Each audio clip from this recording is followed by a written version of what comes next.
She told me I'd never find love, so I married her ex. My name is Emily, and I'm 29. This story isn't just about love.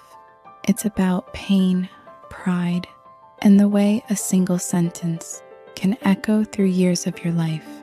Let me take you back to where it all started, with a friend who never really was one. Jessica and I met in college. She was one of those girls everyone noticed. Loud, pretty, confident. She had this magnetic pull, and for some reason, I ended up in her orbit. She called me her best friend, but it always felt one-sided, like I was the sidekick in her show. I wasn't as flashy. I was more introverted, quieter, the kind of girl people liked, but didn't remember. Whenever I talked to her about my dating life, or lack of one, she'd roll her eyes and laugh. "You're too soft, Em. Guys walk all over girls like you. You'll never find love if you don't toughen up." One day, she flat out said it. "Honestly, I don't think you'll ever find love. You're just not built for it." I laughed it off, pretended it didn't sting, but it stayed with me. Years later, I was at a charity event for my company when I met Alex. He was charming, warm, and smart, the kind of guy who really listens when you talk. We spent the whole evening chatting, laughing about awkward childhood stories and our shared love for old movies. Then, just as I was thinking, this guy feels different, he mentioned her name, Jessica. My stomach dropped. They had dated for over a year. It ended badly, he said. She was intense, controlling, dramatic. I should have walked away, right? But I didn't, because for the first time in a long time, I felt like someone really saw me, not just as a backup character, as the lead.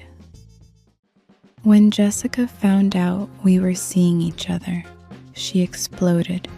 "You stole my ex? Are you that desperate?" I tried to explain. I told her we hadn't planned this, that it just happened, that it was real. She didn't care. "You're not in love. You're just proving a point. He'll leave you too." And then she blocked me on everything. I cried that night, not because I lost her, but because maybe, just maybe, she was right. Was I using Alex to prove something? To feel like I won? Alex noticed I was pulling away. One night, he sat me down and said, "I'm not her, and you're not the girl she convinced you were. We're not some twisted revenge story. We're us, and I'm in love with you." That was the moment everything shifted. Even after that conversation, I struggled. Not with Alex, with myself. There were days I stared at my reflection, asking, is this real, or am I just trying to rewrite my past? Jessica's voice haunted me.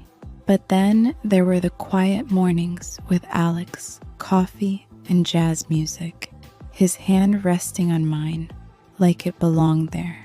There were the goofy dances in the kitchen and the long talks under blankets at 2 a.m. This was real, not a power play, not revenge, just love. Love I would have never found if I had kept letting someone else's voice narrate my story. A year later, I married him. We didn't have a huge wedding, just close friends, family, and a lot of laughter. Jessica wasn't there, of course, and honestly, I didn't think about her until someone mentioned her name during a toast. She told me I'd never find love. I whispered to Alex with a smile. "Well, you proved her wrong," he said, kissing my forehead. But it wasn't about proving her wrong anymore. It was about proving to myself that I was worthy, that I didn't need someone else's permission to be happy. Now I want to hear from you. Was I wrong to date and marry my ex-friend's former boyfriend? Was I chasing love or healing something deeper? And what would you have done in my place? Let's talk in the comments.